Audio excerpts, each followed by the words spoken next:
Vamos lá, galera. Hoje nós vamos falar por que os carros no Brasil estão tão caros. Vocês já perguntaram por que os carros populares no Brasil, que antigamente tinham preços, vamos dizer assim, mais acessíveis, agora estão com preços absurdos, incluindo os mais baratos.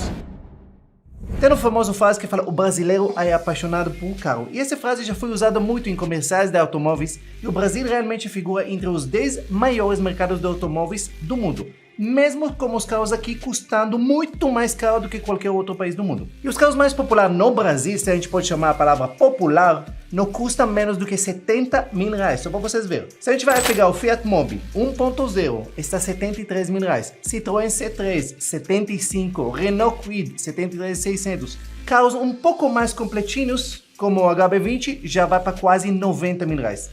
Só para você ver, em 2023 foram vendidos aproximadamente 2,2 milhões de carros novos no Brasil. Parece muito, mas nos Estados Unidos o número de veículos novos vendidos é muito maior, cerca de 14 milhões, 7 vezes mais. Já na China, o maior mercado automobilista do mundo, as vendas de carros novos chegaram a aproximadamente 26 milhões de unidades, mas isso não vale porque são muita gente lá. Então a pergunta, por que os carros no Brasil são tão caros? Então hoje nós vamos falar sobre vários motivos que você vai ver, verdadeiros motivos e muitos outros que são específicos somente para o Brasil. Então vamos começar com a perda de poder de compra.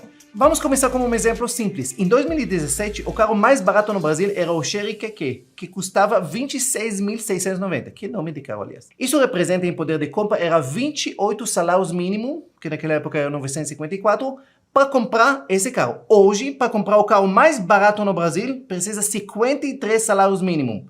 Um trabalhador brasileiro que ganha salário mínimo vai ter que trabalhar 4 anos seguidos sem gastar nada, sem comer, sem nada, para poder comprar um carro zero basiquinho ou mais barato no Brasil. O segundo motivo é a inflação. Muitas pessoas vão saber, bem, mas tudo subiu. E é verdade.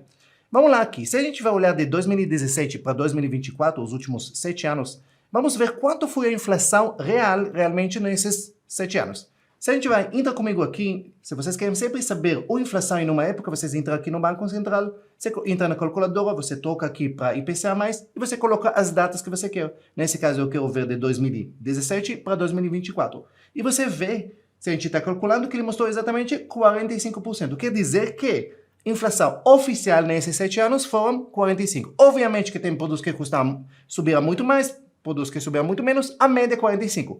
E os carros, como eles ficaram? Olha um exemplo simples. Se a gente vai pegar um exemplo, por exemplo, do HB20 que eu falei para vocês antes, hoje ele está quase 90 mil, em 2017 ele estava custando 42.500. Isso quer dizer aumento de 110%, mais do que dobro do que a inflação, quase triplo do que a inflação na mesma época. Nem vou lembrar você que quando eu cheguei para o Brasil nos anos 2000, o preço de um Fiat Uno 1000 básico era por volta de 10 a 12 mil reais. Na verdade, menos que 10. Eu lembro da propaganda 9.999. Épocas boas. Terceiro fator, o custo de produção. Todo mundo sabe que produzir carros no Brasil, ou produzir qualquer coisa no Brasil, é muitas vezes muito mais caro do que outros lugares do mundo. Isso por questão custo alto de matéria-prima, energia, mão de obra, muitas vezes burocracia e falta de infraestrutura adequada, e obviamente isso encarece toda a produção. Nem vou falar da produtividade no Brasil, que ela é 1/3 do que nos Estados Unidos. Mas se a gente vai comparar outro país que é talvez mais parecido com o Brasil, por exemplo, México, que é um país também grande, dimensões territoriais, população bastante empobrecida, que também vive muitas constantes crises econômicas, o custo de produção lá chega a ser 44% menor que aqui, e o preço, obviamente, de venda dos carros lá fica 33% mais barato do que aqui. Quarto motivo. Queda da oferta. A pandemia, eu já gravei vários vídeos falando disso, ela causou uma quebra nas cadeias produtivas. Lembra que estava faltando peças, condutores, tudo isso, que não chegava, a fábrica no Japão, todas essas coisas. Isso a gente está arrastando até hoje, que não acertou 100% dessas coisas. Naquela época, ele obviamente reduzia a oferta de veículos, também tinha menos demanda, mas depois a demanda voltou a subir e a oferta ainda não completou 100% igual antigamente. Quinto motivo, obviamente todo mundo sabe, alta do dólar. Bem, o dólar, sim, o dólar. Se você fala da desvalorização da moeda real de 2017 até hoje, o dólar subiu 71%. Isso é muito mais parecido do que o aumento da inflação. Se a inflação só subiu 45%, o dólar subiu 71%. Bem, mas o carro tem carros nacionais. Gente, não existe mais essa questão de nacional, internacional, importado, não existe. tudo, toda matéria-prima. O ferro, aço, chapa, qualquer coisa, ela é cotada em dólar. Se o dólar sobe, nesse caso, o real desvaloriza, tudo vai custar mais caro. Das coisas básicas, as coisas mais complexas, tudo fica mais caro no Brasil. Simplesmente isso. Sexto motivo, o motivo que muitos de vocês estavam esperando. Impostos, lógico. Impostos extremamente altos.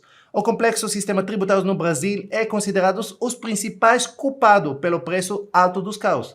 Diversos impostos que iniciam sobre a venda de carros, como ICMS, que é Imposto sobre Circulação de Mercadoria, IPI, Imposto sobre Produtos Industrializados, PIS, CONFIN. E aí, que nunca acaba esses impostos, e mesmo com a reforma tributária, incrível, não vai resolver muitas coisas. Para você ter uma ideia, o peso dos tributos, ele varia entre 30% a 50% do valor final dos carros nacionais.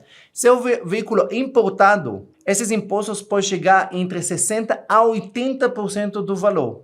Para vocês comprar um carro que custa nos Estados Unidos por volta de $20.000, traduzindo em dólares, $20.000, no Brasil, fácil, ele pode custar $35.000 ou mais que isso. Vejam aqui essa tabela. Renault Kwid custa no Brasil 68, 69 mil reais. No México custa 46 mil reais. Isso dá diferença de 50% mais caro no Brasil. Volkswagen Nivus, que custa no Brasil 127 mil. No México custa 100 mil. Estamos falando de 27% de diferença. Toyota Corolla Cross, 159, 160 mil no Brasil, custa 100 mil reais no México. 60% mais caro. No México, o imposto em cima do carro, o IVA, ele é 16%. No Brasil, tem todos os impostos que você já conhece, IPI, ICMS. E mesmo depois da reforma tributária, vocês estão falando que vai variar entre 27% e pode chegar para, alguns falam que vai passar de 30%. Esse ponto. Sétima coisa, sim, lucro das montadoras. Sim, as montadoras no Brasil ganham mais dinheiro, eles cobram mais do que qualquer outro lugar do mundo. A mesma montadora no Brasil e em outro país do mundo, aqui ela ganha simplesmente mais. Isso acontece porque, primeira coisa, tem altas tarifas de importação, isso quer dizer, eles têm pouca concorrência. Obviamente, isso permite para eles colocar preços mais elevados. E mesmo que eles tenham altos custos de produção, custa mais caro produzir, mas é fácil, só jogar nas coisas do consumidor e mantendo as mesmas margens. E o brasileiro, como a gente falou no começo, apaixonado por carro, mesmo que fica caro, ele dá o jeito dele, financia, ou dá o jeito dele de comprar um carro, mesmo com preço absurdo cada vez mais alto. Oitava coisa, proteccionismo. Desde os anos 70, o Brasil adotou uma política para proteccionismo, para fortalecer a indústria nacional. Isso é uma coisa muito bonita, sabe, em campanha de eleição, não, porque nós vamos proteger os trabalhadores aqui, mas na prática é péssimo para todo mundo. Por quê? Porque quando você limita a importação, isso vai acontecer o quê? Isso deixa o mercado mais fechado, isso reduz a concorrência, isso faz o quê? Que as montadoras no Brasil, eles ficam mais protegidos. Quer dizer que ele não precisa esforçar muito. Ele não precisa ter carro muito bom, ele não precisa ter carro com preço competitivo. E o que acontece? O consumidor no Brasil se ferra. Por quê? Porque ele pega carros ruins com preços extremamente elevados. Simplesmente isso. Então, esse negócio que o governo ele coloca altas tarifas de importação para proteger, isso você pode ver em tudo. Sempre quando o governo tenta proteger, entre aspas, a indústria local, ele ferra com todo o Brasil. Ele talvez ajuda, obviamente, os empresários locais, os donos da montadoras, mas, em geral, o Brasil inteiro perde. E se você veja isso com qualquer coisa. Nono motivo, processos trabalhistas. Brasil é campeão mundial em processos trabalhistas. Não existe nenhum país do mundo que tenha tantos processos trabalhistas quanto o Brasil. Estamos falando aqui de 2 a 3 milhões de processos novos trabalhistas no Brasil. Se a gente vai comparar com os Estados Unidos, que é maior que o Brasil, 50% maior que o Brasil, tem apenas 70 mil a 100 mil casos por ano. Só isso. E esses processos trabalhistas é um custo passivo trabalhista para os montadores, certo? Então pensa que ele, sei lá, todo ano ele tem que pagar 10, 20, 50 milhões, 100 milhões em processos trabalhistas para os funcionários. Pronto. Então, ele vai fazer o que com esse custo? Ele vai colocar onde? Na conta do consumidor. Simples assim. Décimo motivo, nós temos logísticas precárias. O Brasil enfrenta desafios logísticos como rodoviárias em estados ruins, transporte de rodoviárias é muito caro, ineficiente, esse eleva o custo dos veículos, falta aqui de infraestrutura ferroviária, que é muito mais barata, muito mais seguro.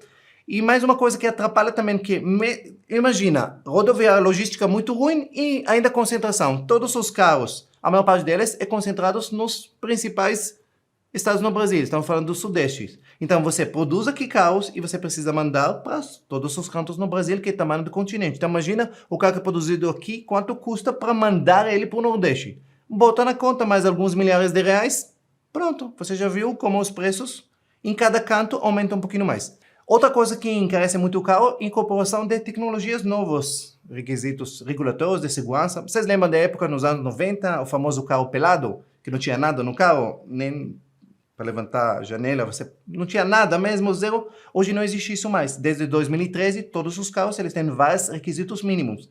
Entre eles, airbags, freio de ABS, que é o Anti-Lock Braking System, coisas básicas que, obviamente, custam muito caro dentro do carro. Então, a incorporação de novas tecnologias, seja de sistema de segurança, ou para dar mais conforto, ou para, sei lá, multisystem, todas essas coisas, obviamente, elas encarecem cada vez mais os carros. Por isso que vários outros motivos, os carros no Brasil têm preços cada vez mais elevados, que dificulta cada vez mais para as pessoas comprar carros zeros. E muitas pessoas perguntam, mas qual a melhor forma de comprar hoje carro no Brasil? Será que uma pessoa que não ganha muito pode ter um carro zero sem precisar se endividar? Será que uma pessoa que ganha pouco pode ter liberdade financeira? E eu vou fazer para vocês um convite especial. Participa do meu mini curso gratuito de finanças, onde eu vou ensinar os segredos da prosperidade judaica. Isso vai acontecer no dia 9, 10 e 11 de setembro. Isso vai acontecer no YouTube e para você participar, você precisa se inscrever porque as vagas estão limitadas. Eu vou deixar para vocês aqui o link na descrição. Clica no link e se inscreve. E a gente vai encontrar no dia 9 de setembro na nossa primeira aula. E obviamente, se você gostou desse vídeo falando dos carros, se ficou alguma coisa, dúvida, escreve nos comentários, curte e se inscreve no canal se você ainda não está inscrito. E até o próximo vídeo.